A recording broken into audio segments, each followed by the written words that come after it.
We are BRAP. We are live, and this is another BRAP rant. And why not? Let's do a BRAP rant on a Sunday evening. And we have my man J-Dub with me. We're going to talk about Halo Infinite, potentially maybe not coming to the Xbox One, 505 games, sticking it to the gamers, and PlayStation 5 teasing the best launch up in history. So let's get the show started right now.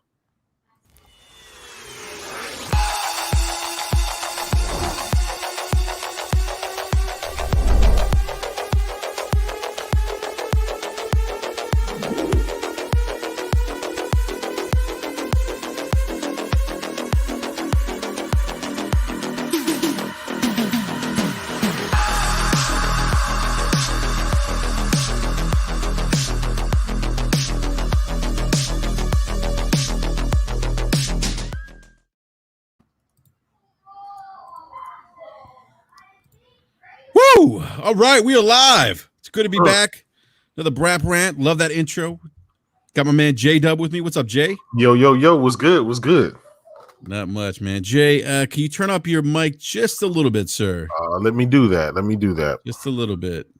Captain Crunch says, feels like Crackdown music. I don't know about Well, I don't know about that, but anyhow.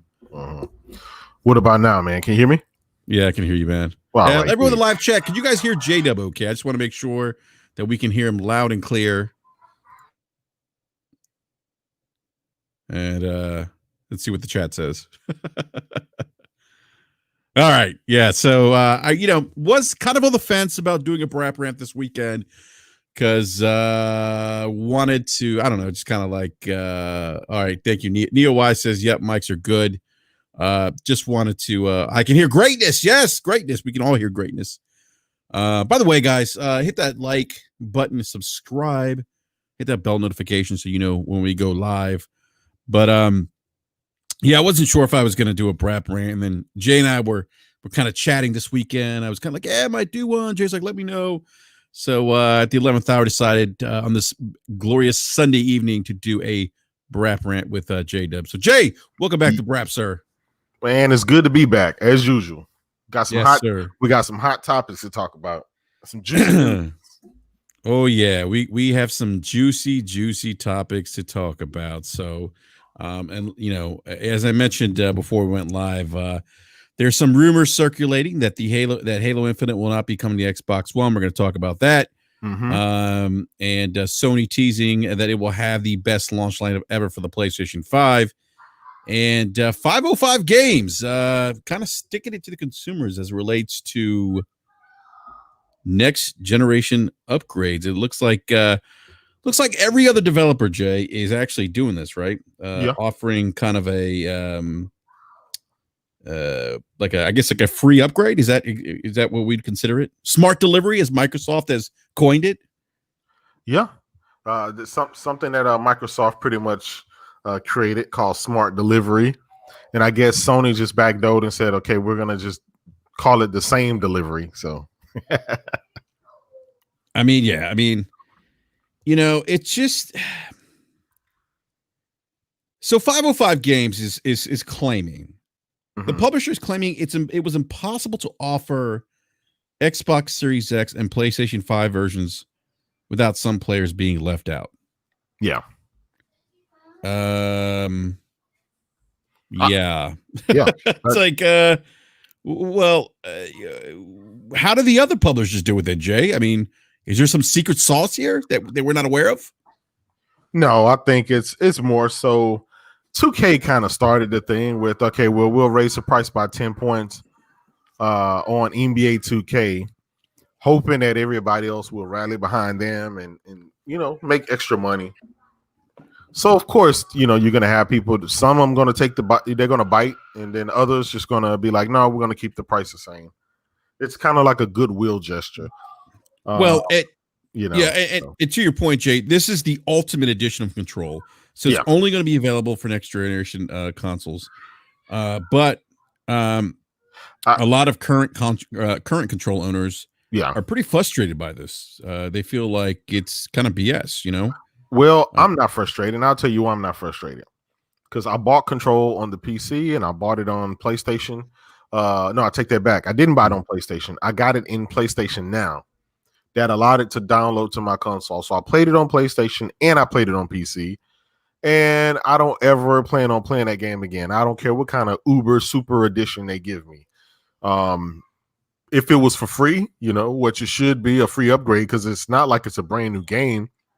Even if you do give me DLC, that's not worth me buying the game all over again. That's a load of crock there.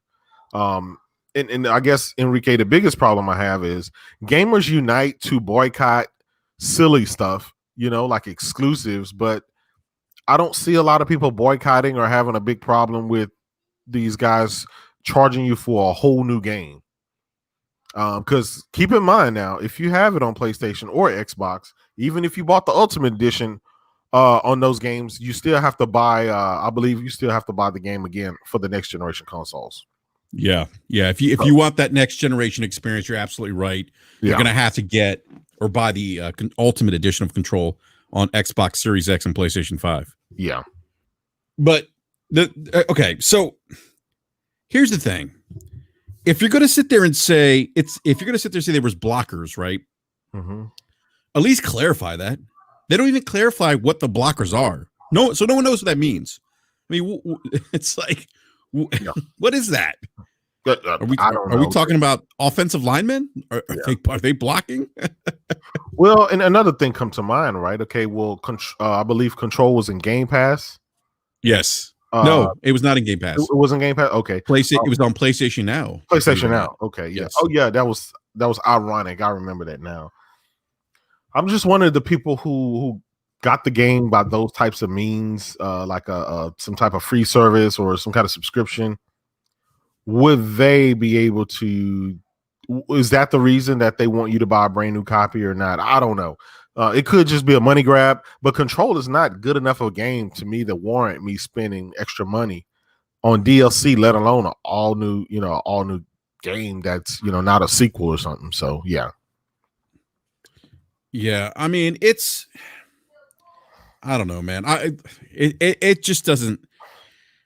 I think, considering that there's a precedent out there with other publishers, Jay, like it just doesn't look consumer friendly, if you will. But to your point, Jay, by the way, when you say that people boycott things that are trivial and they don't boycott the things that they should, you're absolutely right, by the way. Yeah. Because we're going to have people that are going to boycott, the Avengers game, right? Yep. Because it's Square Spider-Man. Enix. Yeah. Yep. Oh, that's they're boycotting Sony because they have exclusives.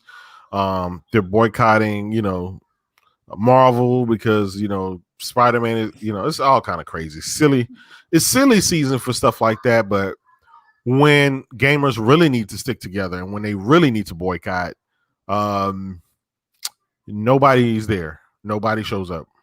Yeah, and this is an example, I think, where if you're going to boycott anything, this is something to boycott, because I mean, clearly, I don't see, and again, I'm not behind the scenes. I just don't see why they can't do this. Why they can't give a free upgrade to current existing Control owners. It's like, and then say that there's blockers. Like I'm reading their statement, and it's just like, well, what the hell are blockers? Like, what does that mean? Yeah, see, they haven't told us what's going to be the difference. I want to know, how different will Control on my PlayStation 5 be from my PS4 Pro? What additional content is going to be there? Why are you going to charge me another $65, $70 for your game after I already bought it? If it's not a remake or a remaster or something like that, it's a hard sell, and that's a no to me. So good luck to them on getting people to spend more money on that, but I think it's not going to happen. I think that thing is going to sell maybe 5 copies, and that's about it. 5 copies. Yeah. Or what's going to happen? They're going to play the Control on their Xbox Series X and on their PlayStation 5, and the system automatically upscales it to whatever, and they're just going to use that and call it a day. They're not. I don't see anyone spending another. Man, it maybe maybe if they would say, hey, $20 because it comes with DLC, and if you bought the game here, spend another $20 and get the enhancement. maybe even that's a hard sell. But buying a game all over again, nah, you can get out of here with that. You can miss me. So the Ultimate Edition is going to come with obviously the main game. It comes with the control package featuring the Foundation and AWE expansions. So that's what you're getting. From what I'm reading from some Alan Wake. Some Alan Wake. Yeah, not interested. Not interested. Yeah. They would have to sell me a whole new Alan Wake game. You're basically spending the price of a brand new Alan Wake game. Alan Wake 2 or something. That's a no. That's a no for me. Real quick, Marty Bison with the $5 super chat says, "Yo, what's on the agenda tonight?" We got some great topics for you tonight, Marty. So thank you for coming by, and thanks for listening, and thanks for the super chat too. Definitely appreciate it. But I don't know, man. I'm gonna pass on the. I don't know, man. I have Control, but I just haven't played it, so it's probably a pass for me anyway. Yeah, exactly. And I have it on PC, man. So it's like I got the ray tracing, the bells and whistles. So yeah, it's not like the consoles are gonna outdo the PC which you've already played. I don't know, Jay. Some people out there saying that those 12T flops, $500 console outperform a 2080 Ti, $1,100 GPU. And the survey says that was a lie. The sum of all parts. That's all I have to say about that. But anyhow, it's going to be interesting to see how this thing kind of plays out, man. I wonder if they're going to maybe change their stance. Maybe if enough people maybe Jay, if enough people talk or speak out against this, maybe they'll change their stance. I don't know. Maybe not. Yeah, I don't. Who knows? Maybe again they're testing the water. Maybe they're like, you know what? If 2K can get away with it, then maybe we'll try this. Maybe they got together and said, hey, let's try various amount of options to squeeze money out these poor bastards. And they're trying something to see what sticks and what flies. Yeah. I heard, speaking of 2K, I heard that the PlayStation 5 version of NBA 2K1, PlayStation Plus subscribers will get like the My Team packs for 10 months, free for 10 months. Yeah. Yep. Wow. Perks, man. Thank you, Sony. Thank you, Jim Ryan, for making PlayStation the champagne, the first class champagne tasters. You know what I'm saying? They get all the perks. They get all the characters. All the perks. The year-long exclusives, the early access, all kind of other stuff. It's good, man. Living a champagne life. No, I hear that, man. I hear that. So I it's funny. Like I was waiting for the anti-consumer chants when that news came out, but I haven't seen any of that with the My Team packs for 2K1. You know why? I'm going to tell you.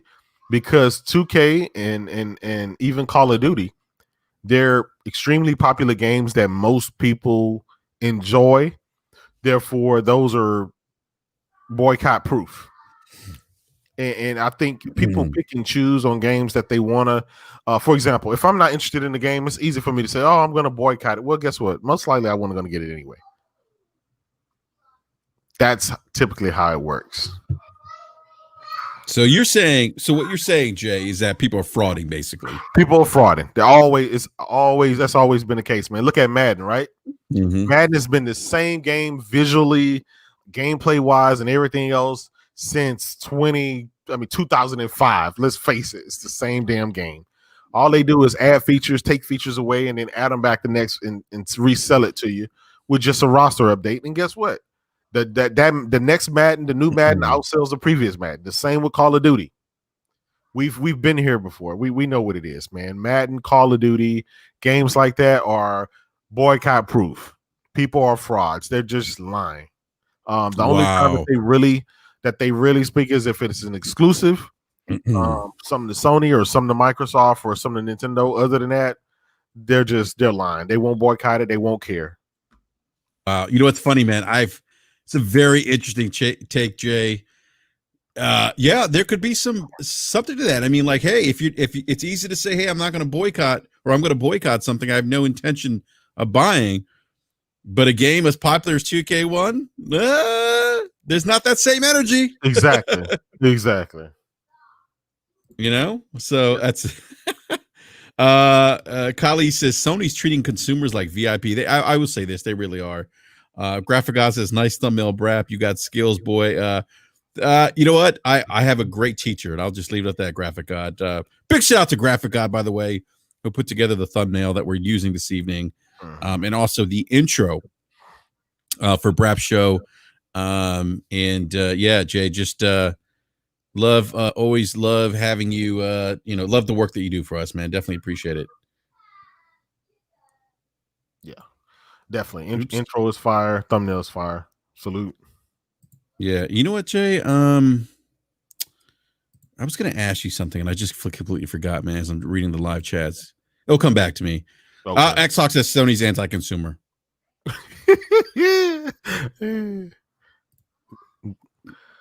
Well, I'll tell you what, they're very pro-consumer to their audience. I'll tell you that. They may be anti-consumer, but they're pro-consumer to their audience. And hey, can't be mad for that, man. Can't be mad at that. Yeah, I love how people say that. Ford builds F-150 trucks, the #1 selling vehicle in America, for its customers. It doesn't care about Cadillac customers, Mercedes customers. It built it for their customers. It is what it is. What's the saying? What's the new saying? Brap, get good. Get good. Yeah, I mean, look, if you, I mean, it's, man, it's like, yeah. That's a lame comment. I don't have anything to say about that. It just it is what it is. Anyhow, let's move on to Halo Infinite, Jay. Yeah, because we're hearing rumors now that maybe Halo Infinite may not make it to the Xbox One. I've heard some rumors behind the scenes that it may not come out on the Xbox One. The focus may be on the Series X. Mm-hmm. And I heard a while back that a lot of the internal issues at 343i were that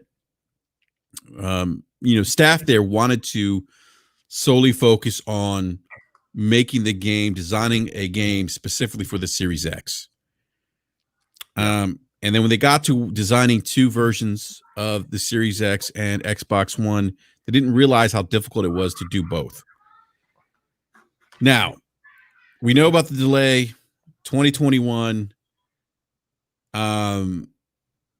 Big shout out to Jez Corden from Windows Central. He doesn't believe that this is going to happen, that it's not going to make its way to the Xbox One. He's willing to put I think he said, I'm paraphrasing, I think he says I'll put money on it that this probably doesn't happen or doesn't happen. But again, I'm paraphrasing what he said.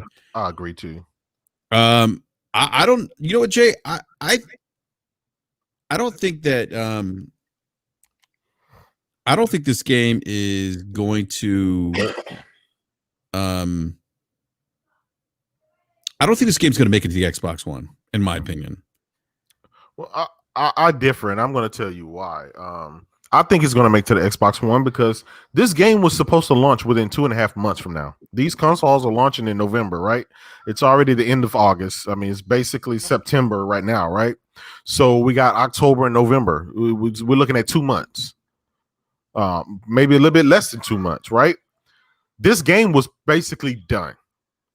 Now, all they can do to fix it so far, right? They take another 2 years. They delay it, take another year or two. All they can do is try to focus on the next generation version, but they can't do too much to the current gen version because they're still going to be limped by the OG Xbox One, the Xbox One S, and the Xbox One X. That's just what it is. I don't see them. They've already spent $500 million. They've had, 1,500 developers working on this thing. They've recently hired a separate studio to come in and a separate team to come in and help them get over the thing. I do believe the game will be delayed past 2021, so we're looking at a 2022 launch. Unless you don't think it's going to make the 2021 release? No, I don't. Wow. Right now, from what the rumors have it, is there's a ton of turmoil in that studio.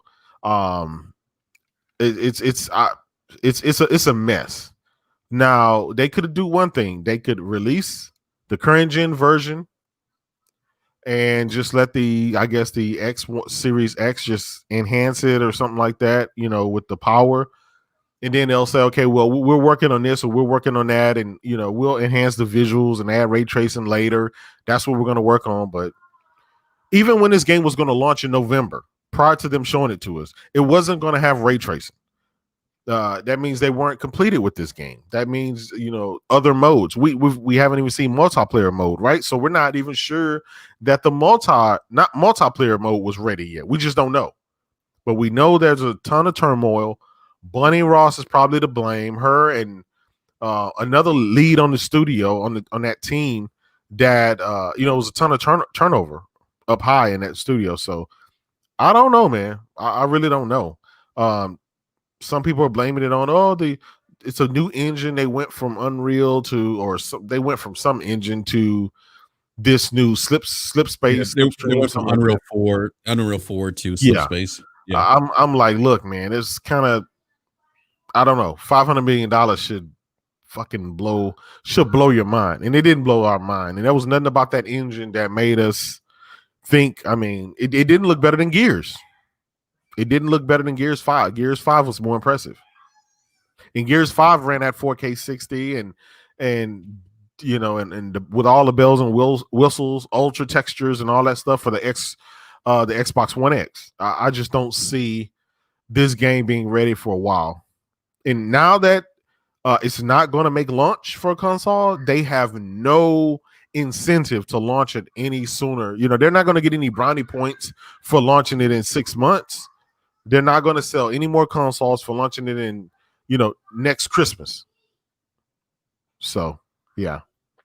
I will say this, Jay. 2022 is a spicy take, man. Yeah. I think it's still going to make 2021. I think it's going to be holiday 2021. Keep in mind, Halo 5 isn't open world. It's semi-open world. They've already stated that multiple times. Halo Infinite, semi-open world. It's semi-open world. So I just don't want people to go and say, well, but it's open world but in Gears it's not. It's like, hey, Gears was semi-open world as well. Mm-hmm. It had big maps, and especially when you went skiffing and stuff like that, there was a bunch of places you could go. I just don't think that this game is going to be ready anytime soon. And who knows? Maybe this was part of the plan, and maybe they thought, well, I don't know. And Enrique, here's the thing, right?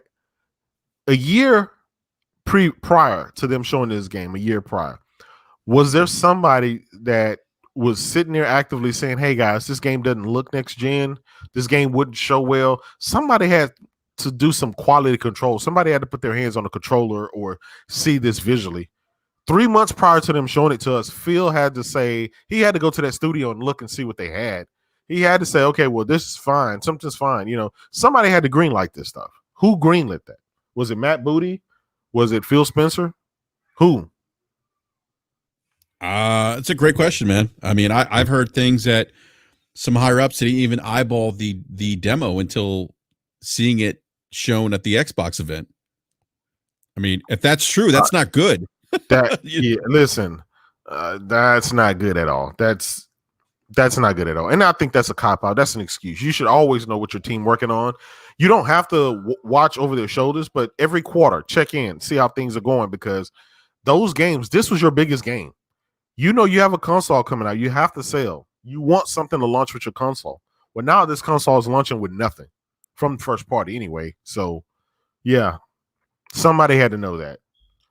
It's funny, man. Like we've been talking about, Halo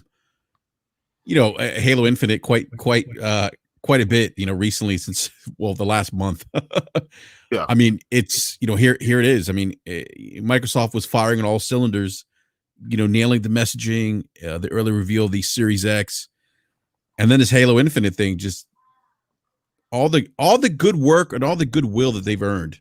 Yeah. Just almost seeing wiped out overnight. Yeah, be wiped out. Yeah. And I don't get it. Like I've said this on BRAP a lot. I've lost confidence in them. They're not a focal point when I think about my gaming experience. No. That's the first time that for me at least, in 19 years of being on the Xbox platform. I don't know if you remember, but back at the Game Awards when Phil Spencer came out, he talked about the X Series X. They showed the platform and they showed Hellblade running on it, supposedly, right? I said I did a video. It's still on my channel. I said, look, guys, this is the Microsoft I want to see. This is the Phil Spencer, the confident people I want to see. They came out, they showed their console that was confident. They even showed a game, and said, look, this is what we're aiming for, the world's most powerful console. This is what they were on the money with the messaging for the first time in 7 years. They had me excited. I said, okay, now they're back. This is what I'm talking about. And then they had their show, the third party show that they had. Then they talked about that, hyped it up prior. It was gameplay. They showed nothing but CGI trailers, no gameplay, not even for Assassin's Creed Valhalla. So we were like, okay, that was a letdown. Mm-hmm. And then everyone was like, okay, no, well, you got to wait. July 23rd, they're going to show their first party. They're really going to show you gameplay. Then they started with the gameplay talk. This is, Phil Spencer went out on a limb, said, yeah, we saw Sony show, but I'm more confident in what we're going to show. He was talking big shit. And then July 23rd happened. We got Craig, and the rest is history, And it's like, damn it, like they get right there, man, and they just can't quite finish it. They get right at the finish line and fall flat on their face. And I just, at this point, after being let down so many times, they just don't have it in them. And so my expectations for them are extremely low, and I'm done. They just don't have it in them.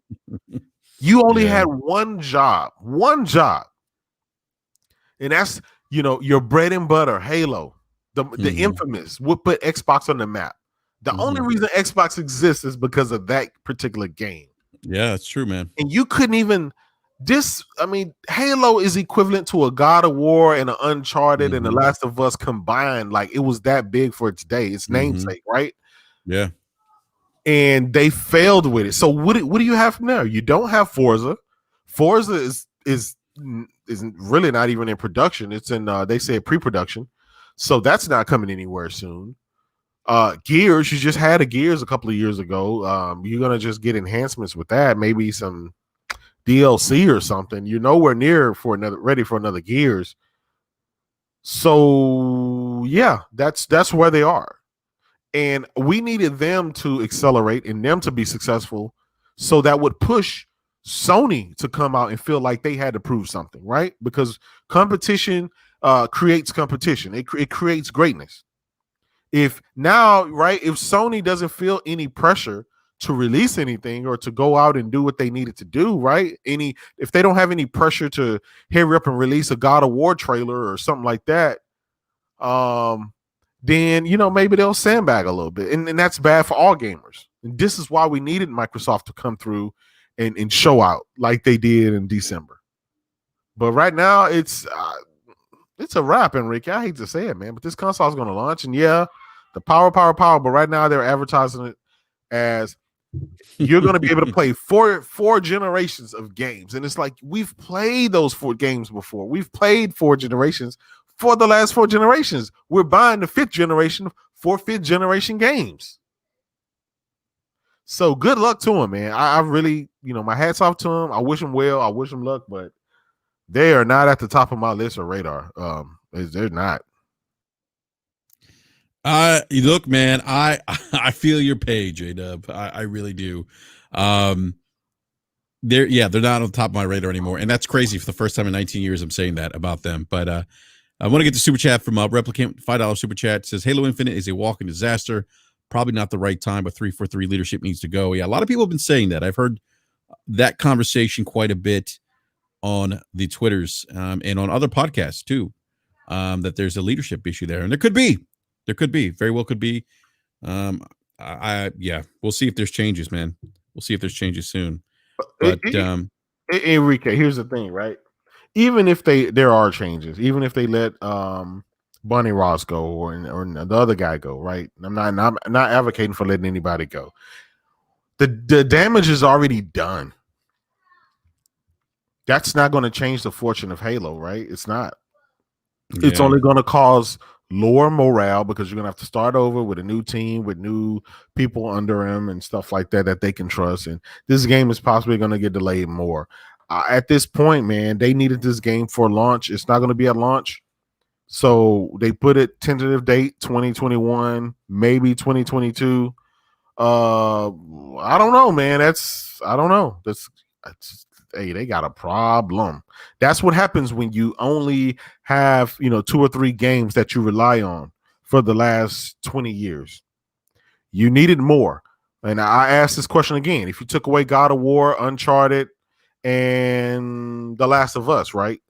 What do you have? Well, you still got Days Gone. You still got Horizon Zero Dawn. You still got Ghost of Tsushima. You still got some great games, IPs to keep you busy while you working on other stuff. You still got even Uncharted their Uncharted replacement. They're still working on multiple games. You still got your Gran Turismos. You still got a ton of content. But with Microsoft, there's only Halo, Gears, and Forza. And I know people are going to say, oh, they got Fable back. Yeah, but guess what? We don't know when Fable's going to come out. Fable, I mean, they really didn't show us anything. It's in pre-production, right? With this game, at earliest, maybe 3 years. If it's going to be full-fledged AAA, sometimes it takes like 5 years to drop a game like that.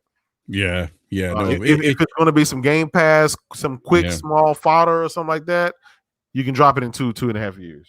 Well, I will say this. I mean, in their defense, they do have, some talented studios there. I think, Obsidian is going to put out something good, but I mean, hopefully they will. Yeah, it's going to be. I mean, it just they're in a different position right now, and we talked about this kind of off air that I'm starting to think that they're targeting a different gamer now. They're targeting that mobile gamer, I guess. I don't know if that's even the right word. I don't think they're targeting guys like me and you anymore. They're just going in a different direction. I think what happened was they got to a point where look, they can't compete with Nintendo. They can't compete with Sony in terms of hardware.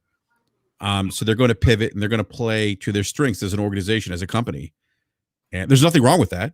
I think that's great. They want to pivot to more cloud-based services because they are a technology company. They are not a hardware manufacturer. Sony is. Nintendo is. They are not. The problem with that, Enrique, is their expectations. Their fan base has different expectations. Guys are out here expecting, Sony quality and Nintendo quality AAA exclusives in those length of time. Well, I don't know if you see it or not, but on Twitter and YouTube, guys are saying, just wait till those games are ready. They're going to come. These are going to be the Naughty Dogs. And this studio is going to be equivalent to a Naughty Dog. This one is going to be equivalent to a Guerrilla Games. And you and I know Game Pass is not meant to carry those quality types of games. Even Matt Booty kind of said stuff like that. They bought AA and indie studios to crank out AA and indie games so they can have a Game Pass can have a consistent amount of content throughout the year, and you don't get that by spending 5 years on games. Yeah, and look, and not that those games can't be of quality. I just want to clarify that because I know some people might take what you said, Jay, is that those games aren't going to be good. They can, but like you said, it may not be those big AAA bangers, right? Yeah. When I say that, I don't mean not good games. You can have great games, right? Great smaller games. That don't mean everything has to be $500 million budget, which is kind of, it goes back to Halo. I mean, you spent $500 million. I think The Last of Us 2 cost what, maybe $200 million, maybe something like that. Yeah, I mean, maybe at max. I mean, because they bought Insomniac for $220 million. That's a whole development team. That's a whole studio. So I don't, what are you getting for $500 million? Jesus. I don't know, man. That's a great question. We got Michael Kulek with the $5 super chat. Thank you, Michael. Says dropping the Xbox One version of Halo Infinite definitely incentivize more people to buy to the Series X. Gives 343 opportunity to focus on making a truly next gen. I agree with that, Michael. I want them to dump the Xbox One version. I never liked, and this is funny because I'm seeing people change their tune now on social media. They're saying Before it was like, oh, this is great. They're not leaving any gamer behind. They're being inclusive. There's no more garden wall approach. This is pro consumer. Yeah. And now that there's the potential exists that maybe this game may not be on the Xbox One. It's okay. Well, take care of your major franchise. Yeah. Give it lots of love and treatment. Put it on the Series X so it looks great. I'm like, wait a minute. Like, what just happened here? Leave people behind. Leave people behind now. So basically, 1 minute you're saying don't leave people behind, and now you're saying, well, it's Halo. It makes sense. So leave people behind. Why not? It's I told you, Enrique, earlier, the hypocrisy. People are liars. They lie to themselves. They lie to others. It's all subjective. It's all about, if it's a game that you care about, you'll be willing to go to the end of the world for it. But if it's another game that you're not interested in, you're going to hold the line. You're going to talk crap. You're going to, tweet these executives and tell them how bad and anti-consumer they are. It's crazy, man. It's crazy. It's wild because no one arrived to this conclusion. We have been buying consoles every 5 or 7 years, right? Except for the last generation, which was like 12 years or whatever the case was. No, it was last 8 years. It was, I believe, 8 years. 8 years, yeah. And this year, and actually, this is going to be 7 years. They used to be 5 years. You remember the 5-year cycle? Yeah. Prior to that, because the market and everything that happened with the economy crash and stuff that extended the generation 2 extra long years last generation. So yeah. Well, here's the thing. Prior to that, we always upgraded consoles, right? It wasn't even a thing. No one batted an eye. No one said it wasn't pro consumer. Soon as Microsoft says blah blah blah, we're gonna not leave anyone behind. Our first party games are not generational exclusives. We don't believe that's in the spirit of gaming. Yep. Everyone started saying, "Oh yeah, that's right." Yep. You guys, if he just told you how to feel a certain way, and now you're going with it when you've been doing the complete opposite. And look, I'm not saying that it's not a novel approach. Of course it is. But what I will say is this. Had they not focused on an Xbox One version and they said, you know what, guys, you want the next Halo, buy it on the Series X because that's where it's going to be. That's the best place for it to play. The same people that are saying, generational exclusives aren't, in the spirit of gaming, they'd be like, hell yeah, I'm going to buy Series X because I want to play the best version of Halo. Yep. So it's like, it just, come on, people, think for yourself. Think for yourself. Don't let these companies tell you what to feel. Tell them what you need. Well, and that goes back to what I've kind of been saying for a while. That's the reason why Xbox is in the position that it is in. It's because those particular gamers have accepted any and everything, anything that Microsoft and Phil Spencer and those guys offered to those guys. They changed their gaming habits based on what the executives changed their mind. Jay, it's fascinating. It's fascinating. Enrique, you see me posting the tweets of Phil Spencer quotes for the last since 2013, 2014 E3. Mm-hmm. All of those particular quotes and all of those ended up being wrong, right? And all of the stuff that he says, he went back and backtracked. Like he's anti,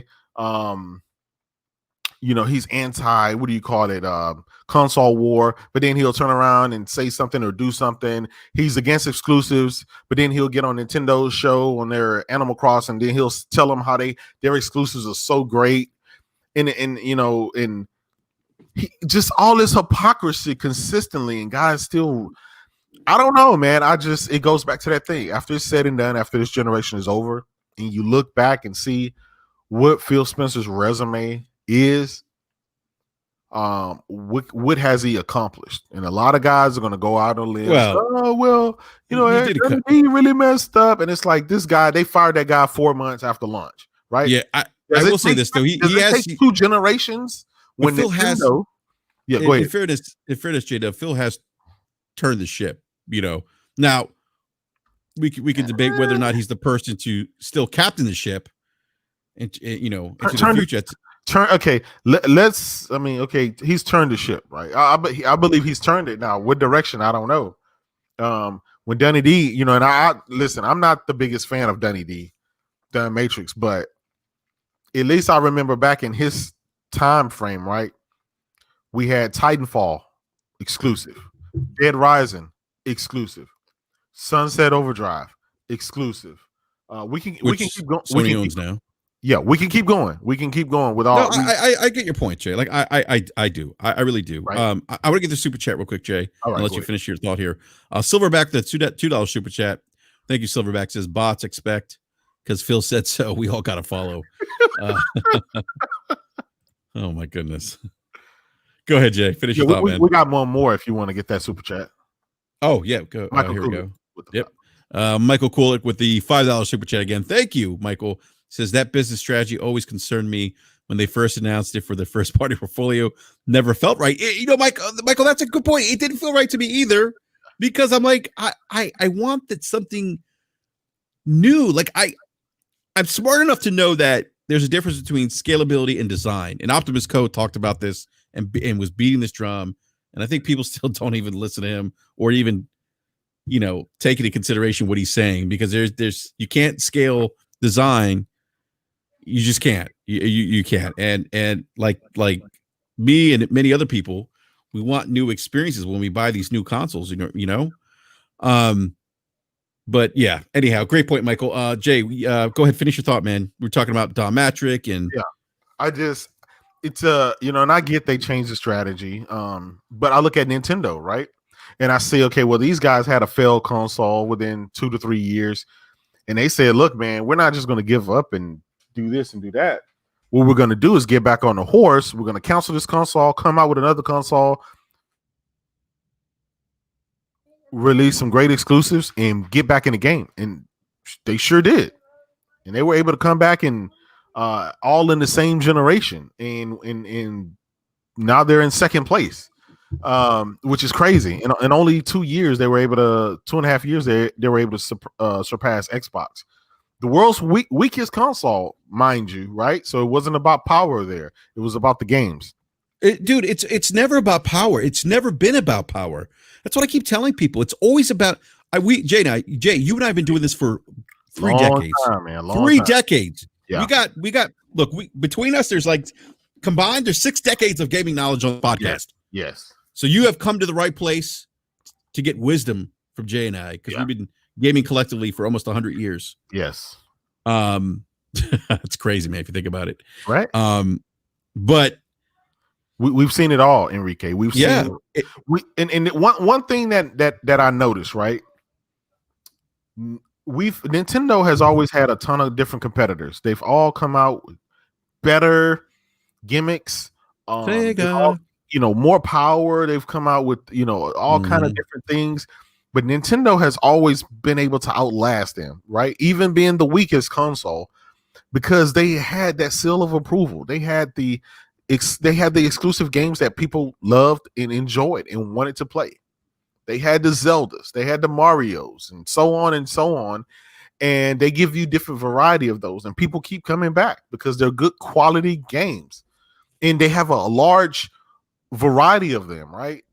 And so we've seen a lot of powerful people fall by the wayside. We've seen Sega, right? We've seen the Dreamcast with all its technical marvels. We've seen it, and I don't know, man. We've seen Sega able to come in. I mean, Sony able to come in with PlayStation, and starting day one when they came in, they started dominating and competing and stuff like that. And when you look at Nintendo and Sony, you see what they've been doing for the last 25, 30 years. And now the company that's trying to do something different is not really mastering it, and they're not really being successful per se in that. Then you have to look at the least common denominator. And I get Microsoft, they're on a different path, a different strategy now, but are their fan base really happy with that, and will they support it for the long haul? It's easy to save face right now doing a console war, but man, are you really happy? And will next generation? I just think there's going to be more and more people move over to the PlayStation and Nintendo side. I really do. I mean, it's we talk about the people that have come into the industry, they have come and gone, and what what's really helped Nintendo is just games. I mean, it always comes back to games. It's never been about power, man. It just never has, and it's like, and that's why I don't understand why people like.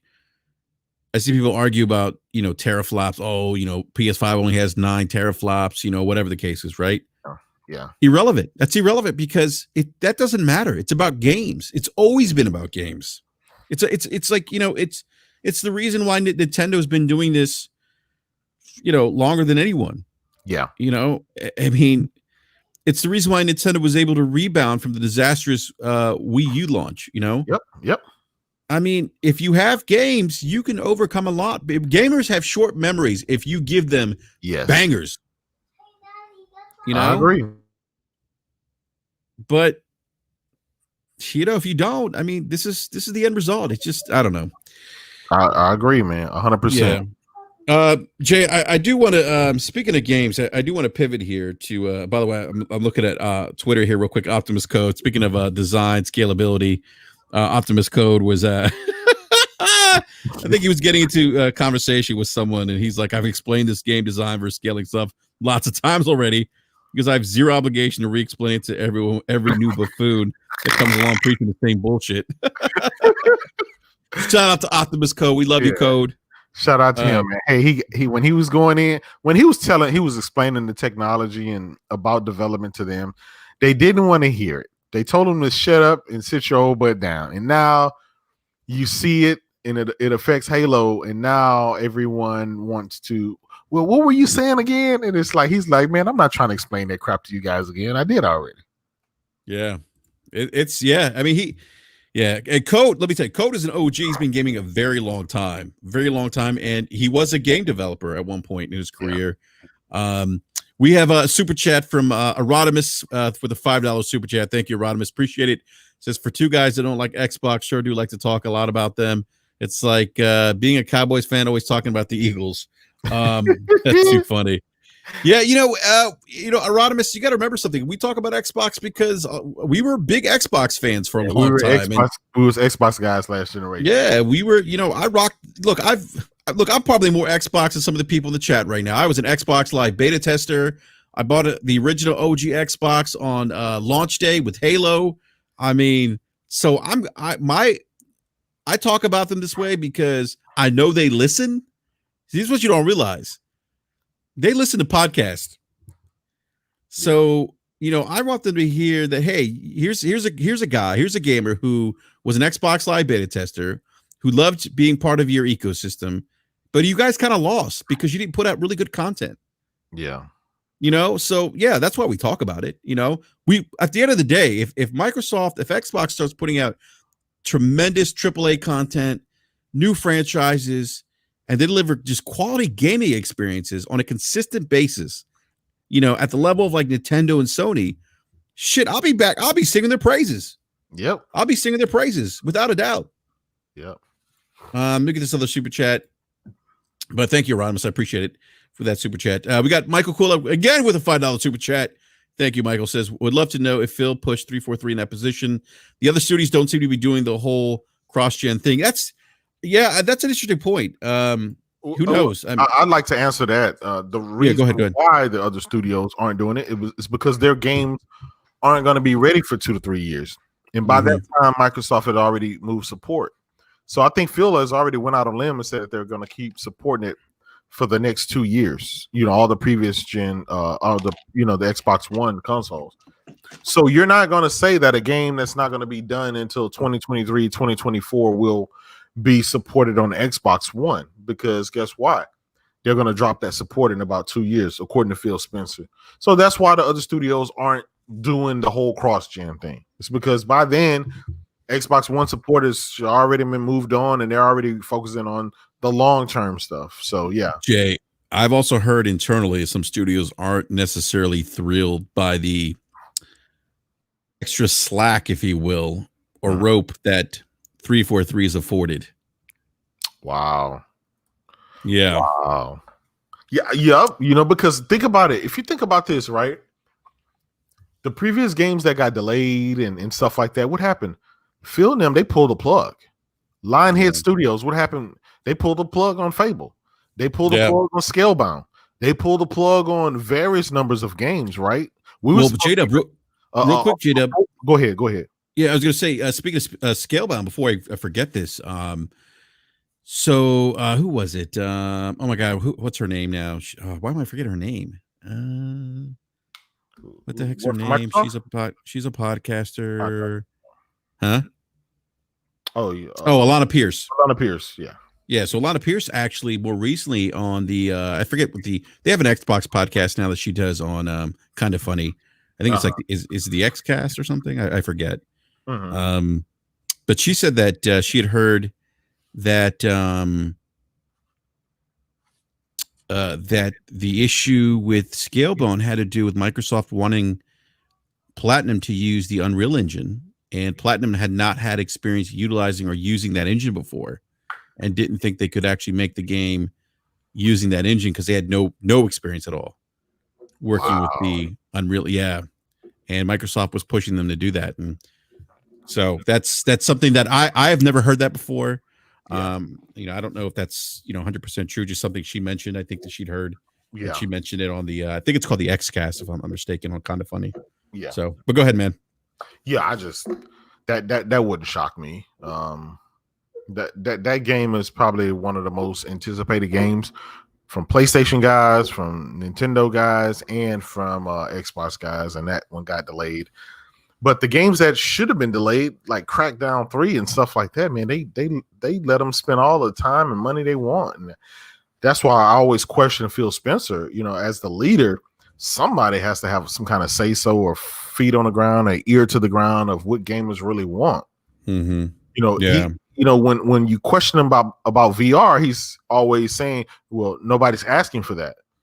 But then, he drops Battletoads and other stuff that nobody is really not asking for.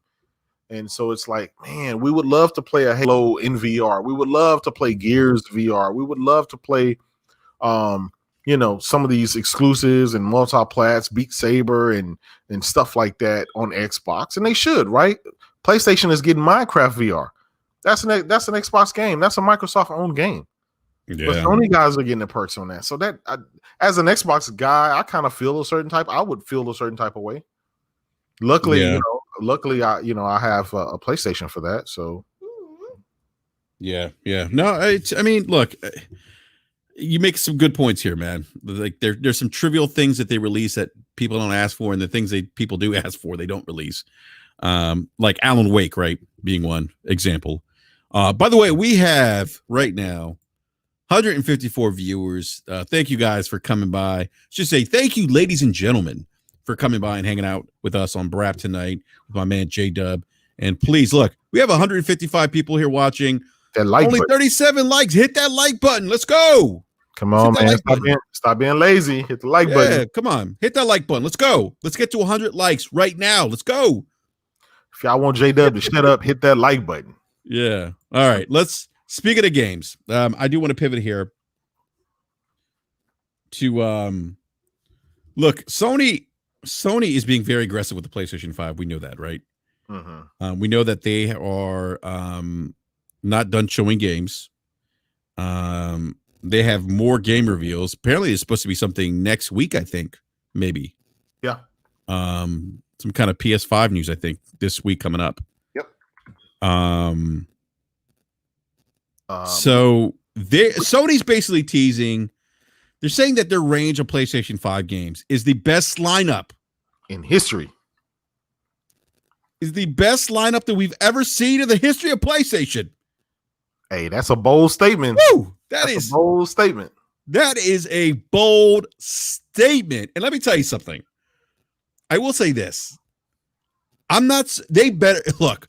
If you're saying this, Sony, you better deliver. Because if you don't, well, BRAP's going to have there's going to be a special BRAP rant for Sony for dropping the ball and speaking a little bit, Yeah. Hey, I totally agree, Enrique. They can't pull a Microsoft. They can't be like, we having the greatest lineup in history and come out with NAC 3. You can't do that. Yeah, I mean, You can't do that. Yeah, Sony has, right? They've seen how to do it, and they've also seen how to do it wrong. And I don't think they're gonna do it wrong. Well, I'll tell you what. If they do it wrong, man, this is not good. Like if like like I just said, if you were going to come out and you're going to say we have the best lineup in PlayStation launch lineup. Well, let me read this again because I don't want to. Yeah, the best lineup that we've ever seen in the history of PlayStation. Yep. That's bold. That's bold, and this is this is coming from Eric Lempos, Sony Entertainment or Sony Interactive Entertainment SVP and head of global marketing. He says the content that will be in the launch window. Now, guys, keep in mind, launch window is not like day one. Launch window, I think, is what, like 6 months? Is that, am I getting that right, J-Dub? Yeah. Yep. The first 6 months. Yeah. So that'd be okay. So maybe not day one, right? But it's 6 months. Like if you don't show bangers in the 6 months, you're talking about, and I don't think you could just say, oh well, we got a lot of exclusives. We got great exclusives, that you can't find anywhere else. Yeah, that's great. But those exclusives better be damn good. Yeah. If you're talking, especially if you're talking that big game. Yeah. You got to realize that Sony's been doing this for over 25 years, man. They've had, how many, 6 launches, something? I forgot how many. Well, this will be their fifth. Well, and if you count the mobile items and stuff like that, I mean, who cares? 7 then. Yeah, 7. Yeah. They've had 7 rollouts. They're not the young people of the group anymore, right? They know the audience. They know that they have the mind share. They know that they control the market right now. They know that they have the money. We've seen, we've read recently where Sony went out to every single third-party studio with a bag of money to get exclusive content and deals and stuff. So rumors have it right now. Demon Souls is going to be a day one launch. Gran Turismo is in the window. Metal Gear Solid remake is on the cards. It was some more stuff that SOCOM is going to be in the first year. So Resistance keeps getting teased. Yeah, by, Resistance Insomniac keep getting teased over and over and over.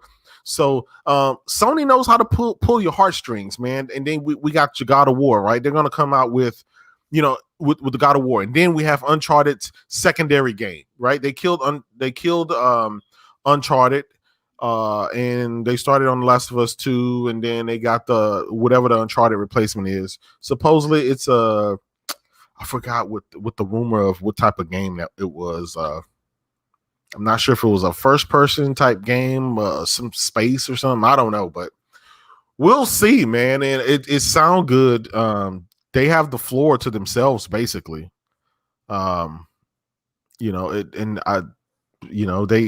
can't get cocky, because again, they know if they end up like the PlayStation 3 did last, that could be the end of Sony. So that's what keep them grinding and keep them going. Yeah. And J-Dub, real quick, man, I've actually seen Corey Barlogs. I've seen leaks of his supposedly sci-fi game. Like I've seen the concept art for it. Yeah. Well, the new rumor that came out, I think it was today or yesterday, was SOCOM is being made by a secondary Guerrilla Games team. Wow. Well, yeah. I think if SOCOM releases, I think it's going to be like a cross-platform release on PC and PlayStation 5. Yeah, I'm perfectly fine with that. I'm perfectly fine with that. It just doesn't make sense in this day and age to release a shooter only on console. You got to have it on PC too. Well, especially a multiplayer, if it has multiplayer aspect, because you want the base there, right? You want the more people in a multiplayer game is the better, right? So you gotta have it. So that makes sense. I mean, I don't see a problem with that. Yeah. Real quick, Jay, I gotta get these super chats. Did I miss some? Wait a minute. Yeah. Okay, here we go. I got the one on the screen. I'm losing my mind here, man. Michael Kulik with a $5 super chat. Thank you again, Michael. Says totally get that, J-Dub, but why Halo is slated? Why was Halo slated as a sacrificial lamb, essentially?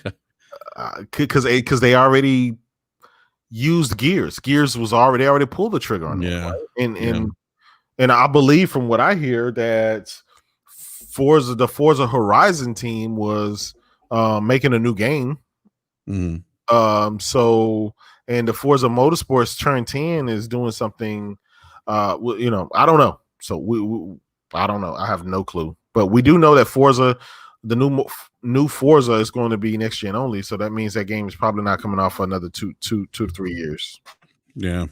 We got Ryan Landis, our good friend Ryan Landis, with the $5 super chat. Ryan says Xbox and Dr. Feelgood have changed direction more times than a paper bag in a tornado. If you keep believing them, you're going to get dizzy. Thank you, Ryan, for always keeping it entertaining, man. Appreciate it. And then we have another $2 super chat from Replicant, says, please let Demon Souls be a launch title. Demon Souls as a launch title would be fantastic. Jay, I want to go to these the comments here from this SVP, Eric Lempel. He also said, I would say that this is the best lineup that we've ever seen in the history of PlayStation between our worldwide studio groups and our partners from all different publishers around the world. Now, I mean, look, Sony, I mean, I don't think Sony, obviously Sony's not going to downplay the launch of their PlayStation 5. I mean, this thing, it's very important for them to sell as many PlayStation 5s as possible, right? Yeah. But again, and I'll reiterate this so you guys know, if you guys are keeping receipts, they need to deliver the goods, because if they don't, it's not going to be a good look. They have to. There's no, you know, I think what they've shown us so far, I think that's been a great step. And I mean, this first time that they're going to have a Gran Turismo for a while, right? That they had a Gran Turismo close to the launch window. Also, Ratchet and Clank, you know, and then the Spider-Man, Miles Morales. Like, come on, man! Like, that's huge. Then Horizon Zero Dawn is gonna, you know, double up right after that. Then we have, you know, we got Returnal.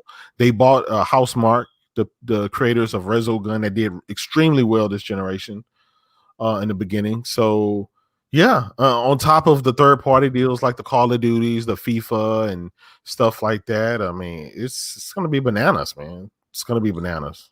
So Jay, let me ask you a question, man. What would, in your opinion, what games would need to launch like day one or in that launch window to back up, I guess, what Sony's saying about, you know, best launch lineup in PlayStation history?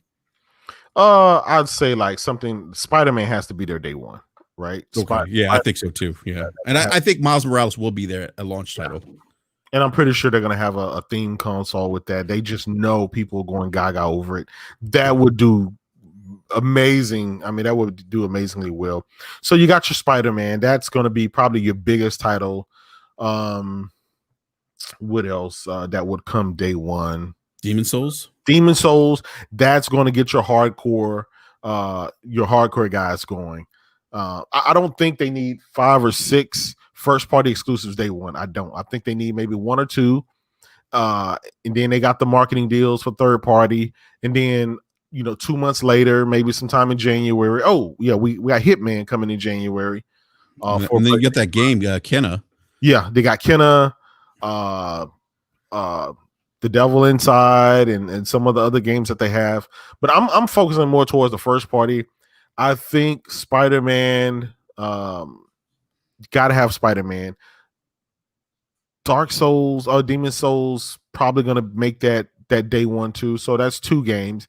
And then within 3 months, you're going to drop your what's the other game? Maybe Gran Turismo, which is obviously that's Sony's biggest IP ever. That's their highest selling IP. It's sold more than any other IP they have. So that is equivalent to a Halo for them, right?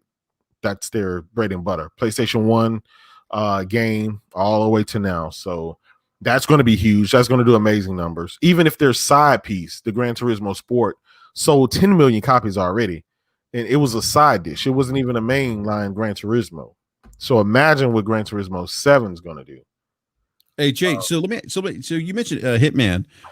Yes. 3. Is there some kind of marketing deal or yes, they They got the marketing deal. They showed it during PlayStation's event. Not only I believe it's launch exclusive for PlayStation 5, but you're gonna get Hitman 1 through 3, and they're all gonna be playable in VR for Oh wow. VR. Yeah, so That's a big deal. Spent some money on that deal. That's a huge deal. Yeah, play Hitman in VR. Wow, that's huge. Yeah, that's huge. That's huge. Yeah. All right. Wow. So, real quick, gotta get the super chat. Michael Kolak with a $5 super chat again. Thank you, Michael. Says Jack and Daxter would be a sweet ass launch title. Yes, I would agree with that. Jack and Dexter would be a sweet launch title. They got Ratchet and Clank, and I don't think you want to. Two kind of similar cartoons. Too similar, yeah. You already got Kena, and then you got Ratchet and Clank in that window as well. I don't know. I think the goal, right, is to spread the content over the first year. You don't want to throw everything out there at launch and then you sit dry for the rest of the year, right? You got to spread the content out. Go ahead, man.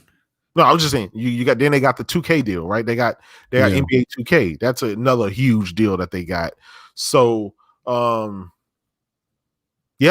then I mean, let's face it. They're gonna have the Avengers. They got exclusive content for the Avengers and a deal for Avengers.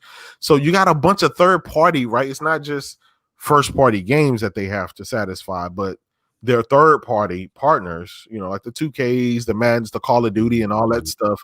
They have all that stuff coming, right? And so all of that stuff adds up to why you should buy, according to them, right? Why you should buy a PlayStation over an Xbox, because you get all this new content and VR content and timed exclusives. Then guess what? Then we still got Final Fantasy VII Part 2, the episode 2 or whatever. So that's a lot of stuff, man.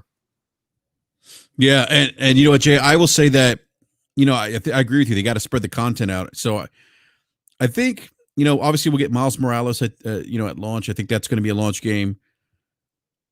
I'm hesitant to put Demon Souls in there, but I could see it being there, and then get a smaller game like Kenna in there. Yeah, maybe and they get like Ratchet and Clank and Gran Turismo as your two other big releases, like early 2021. Yeah. Now keep in mind though, guys. When you say 2021, it seems like a long time, but they're launching these consoles in November. Yeah. So that means you only have basically 1 month. Look, in this year, and then 2021 is going to be here soon, before we know it. Yeah. So I'm just saying, because people will be like, "Oh man, I gotta wait to 2021." It's like, guys, as soon as you get the console in your house, the very next month, that's like the 30 some days right after that. That's 2021. Now you're in that. That's why I say a launch window, because you can't possibly launch all those games in 1 month. They generally launch in November. When they launched the PlayStation 4, I believe Infamous Second Son, I believe it launched like in that February or that March. That was in the launch window. Yeah, it was in the launch window. Yeah. So keep in mind, right? And there's Sony still hadn't showed their bread and butter yet. I do believe they got more games they're going to announce before the launch. Yeah, I believe they've been baiting us. I believe they've been playing with toying and playing with the competition. I believe there's some huge games that are coming and probably will be day one or in that launch window, that they're just kind of keeping that ace in the hole per se. Like El Matador said, if you check the super chat, but Resistance has been teased by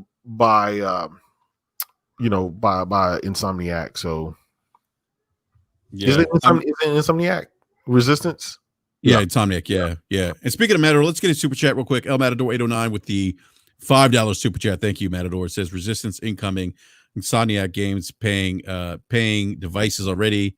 SOCOM, I believe, is coming as well. And the Last of Us 2 multiplayer. Sony just wants to win. Yeah, I mean, there's that Last of Us 2 multiplayer that we were supposed to get, that we didn't get with the campaign launch or the recent launch. Ghost of Tsushima too. Think about that, man. That's a lot of content, Enrique. Well, Ghost is dropping this, I think, October, the multiplayer. Yes, that's a month before the PlayStation 5. Oh yeah, you're right. Yeah, a lot of we know that Deathloop, which was a timed exclusive, got pushed back to 2021. Yeah. So that could fall in that launch window as well. And actually, I was really looking forward to Deathloop. That's actually one of the games I'm really looking forward to. Yeah. So I mean, yeah, they look. So you got Spider-Man, Miles Morales, Deathloop, Demon Souls. You got that roguelike shooter called is that Ghostwire Tokyo? Yeah, Ghostwire Tokyo. You got Horizon.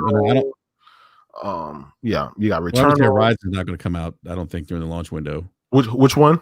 Horizon Forbidden West. No, that would I'm going to say that's going to come out in the fall. Fall or holiday season time. That's going to be their big game that comes out towards like Call of Duty, that time frame, maybe October of next year. Gotcha. Yeah.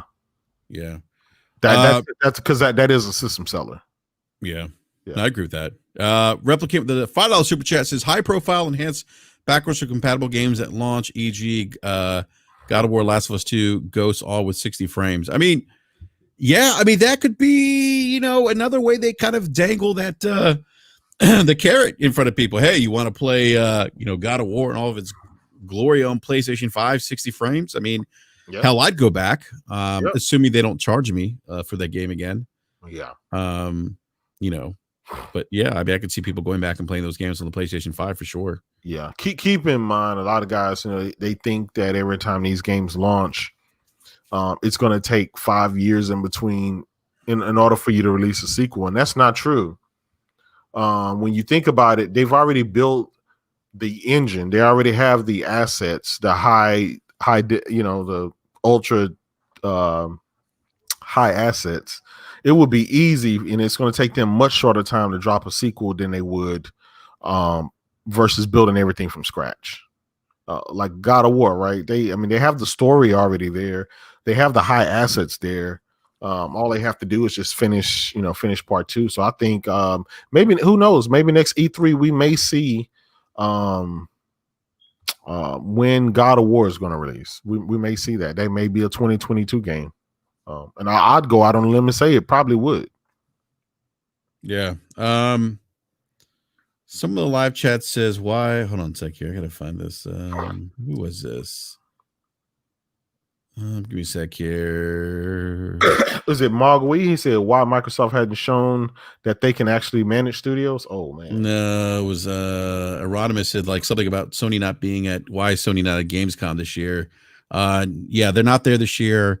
Yeah, okay. Erodimus said, so why is Sony not at Gamescom this week? They don't have to be at Gamescom to announce any games. Nintendo is not going to be at Gamescom either. Yeah. Sony and Nintendo are the biggest publishers that are going to be absent from Gamescom 2020. Michael Kulik with another $5 super chat. Michael, thank you so much, man. I really appreciate the support. Means a lot. It says, last one, I promise. You guys think Microsoft has a high chance of acquiring WB Games? That would definitely be huge. I don't know. I don't think it's going to happen. Not at all. They don't want it. They've had chances to do whatever it was they're going to do. Based on the recent rumors of Sony going to all the third parties and offering, trying to get the deals. They said it wasn't like Microsoft wasn't trying to get the deals, but Microsoft said that they weren't willing to pay what Sony had offered. So that tells you, again, Game Pass is the end game. They want games that fit in Game Pass. Buying WB and buying all that stuff does not fit in Game Pass. It costs too much money. And these guys, I mean, when the last Batman game we got? I mean, how long has it been since we had a Batman game? Microsoft is not, they don't have 5 years to dedicate to one studio making a game. They don't want that. They want you dropping games every 2 years. Yeah. Rodimus in the live chat saying, oh God, what did he say now? I just lost it. Oh, he says this is a launch year, not showing up to a gaming event for the end of August. I mean, look, they don't. If 2020 has shown us anything, Rodimus, you don't need to be at Gamescom. You don't even need an E3. There was no E3 this year. Yeah, there won't be an E3 next year. You could literally just put out a virtual press conference and do an announcement there. I mean, you don't need Gamescom. I don't understand, the hang up on having to attend, a game show. You don't need it. You really don't. I mean, I don't know how else to say it. Like we've seen. Have those guys said that coronavirus is over and they're back to having events? Like, did anything change? Gamescom is having an event. I don't know if it's is it a virtual event or a physical? Hold on a sec here. Let me see this. I thought it was a virtual event. The theme at Gamescom is playing into the future. Several big publishers are going to be there.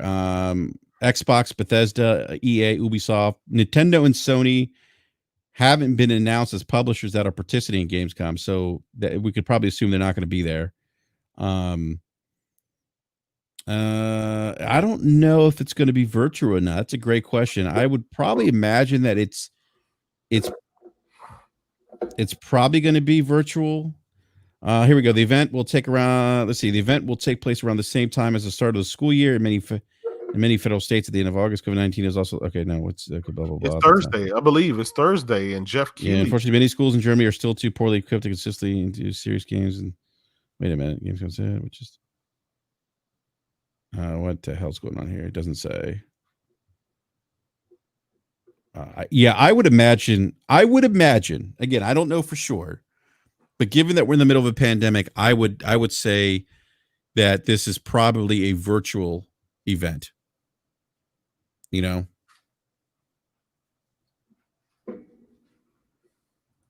and not like they're going to have like limited attendees, right, at a venue. Who's on? We got El Matador 809 with the $5 super chat. Thank you again. El Matador says Mark Sony is making a game, and Sony also acquired some studios. Japan Studios also has a couple projects in the make. PlayStation 25th anniversary. Mark Sony is working on something, and it's good. I heard that too. Yeah, I heard that. Yeah, apparently it's a biggie. It's a biggie. I'm gonna assume it's something to do with stakes. No, I'm gonna say Resident Evil. It's something it's something that him and Kojima are having some kind of thing on. So that's from the rumors that people tell me. It's going to be something big. I don't think it'll be Knack 3. Oh, here we go. Looks like Jeff. I assume that maybe Jeff Grubb. Not my real name. Said Jeff confirmed on Twitter that it's a virtual event. So it is a virtual event. Yeah. So I guess what Aradama said is Sony's not showing up to a virtual event. Well, I'm not gonna lie. I'd probably be upset they show up to somebody else's event and we're sitting here waiting on prices and waiting for other stuff too. From them. So. Yeah, I don't know. And it's the same thing with Microsoft, right? Forte wants to know who you and J-Dub slandering today. Yeah. Oh yeah. So yeah, look again. Sony's if they're going to hype this launch lineup again, like we said earlier, guys, and ladies and gentlemen, I should say, if they're going to hype this up, they have to deliver. Absolutely. I'm going to say it again because there's probably I know I'm going to get someone who said, "Oh, you didn't you didn't hold them to the fire." No, we're saying it again. If Sony's saying this is the best launch lineup or best lineup in the history of PlayStation, you better bring the goods, or else there's going to be another BRAP rant about how you didn't bring the goods. Yeah, listen, they don't want to go out on a limb, yapping their mouths when they don't have to. Right? You're shooting yourself in the foot, taking an L when you didn't even have to. You just shut up. The less Sony say right about now, the better position they are. But if they feel confident that they have other stuff lined up and they think that it's going to blow people's minds and stuff like that, then we shall see. Yeah, we'll see, man. We'll definitely see. It's going to be exciting though, man. We're getting close. We still don't know the price of the consoles, but I'm assuming. Look, if you're worried about the cost of the price of consoles, I'll say this: words of wisdom from BRAP. Set aside at least $600. At least $600. More than that, probably, when you think about games and stuff, but at least $600. So, and I think, I think Gaming Forte, on BRAP said $800 at one point. I could be wrong, though.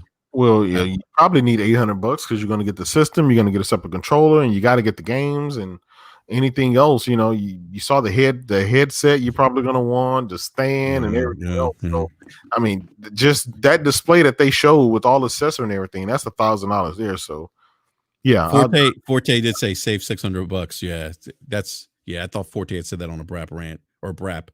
So we got another super chat from the wise old gamer with the $5 super chat. Thank you, appreciate it. He goes, I have two boys. They don't care for God of Ghost of Tsushima or The Last of Us 2. Do you feel Xbox is catering to a new gen of customers and abandoning us old guys? Yeah, I mean that's a great point. They could be, without a doubt. They very well could be.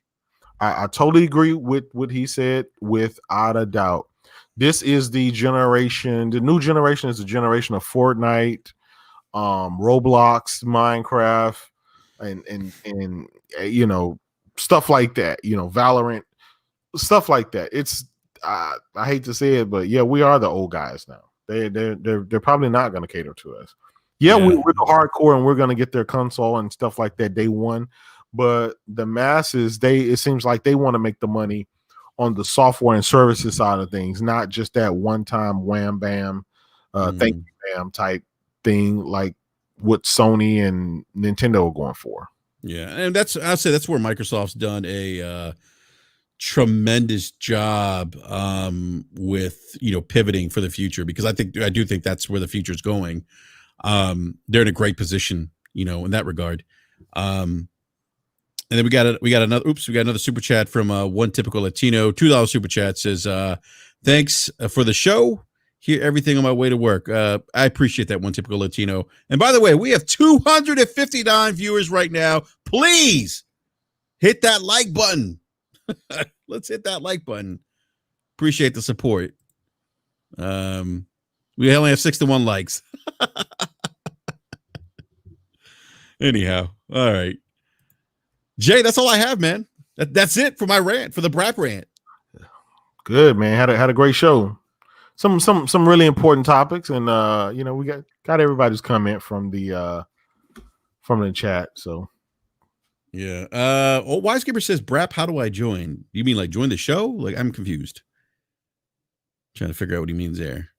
Yeah, no, great show, J-Dub. I know we were talking a little bit this weekend behind the scenes about doing this rant, and you know, I was like, I'm not going to do it. And then I was like, maybe I'll do it. And then, you know, and then here we are. So I appreciate it, man. As always, I saw you playing some Flight Simulator, Jay. I'm telling you, man, I want to see the cockpit, man. Yeah, I got you, man. I'm going to do a stream here. Probably a little bit later on, man. Oh yeah. I'm going to have to check that out, man. Yeah. That's, that is a awesome. Look, I love Gaby Forte. He's like, wise old gamer. I told him to have a channel membership. Forte, you did tell me this, but yeah, Forte, we'll talk. I got to figure out how to do this. What's it called? Channel member. Because I have thought about that, and maybe that's something that we're going to do on BRAP. Talk to the BRAP guys and see what they think, you know, and maybe we get like some special emojis and stuff. But we'll see. But wise old gamer, you will be the first one to know when we add that to BRAP. But look, guys, want to give a shout out, ladies and gentlemen, 246 viewers. Please hit that like button.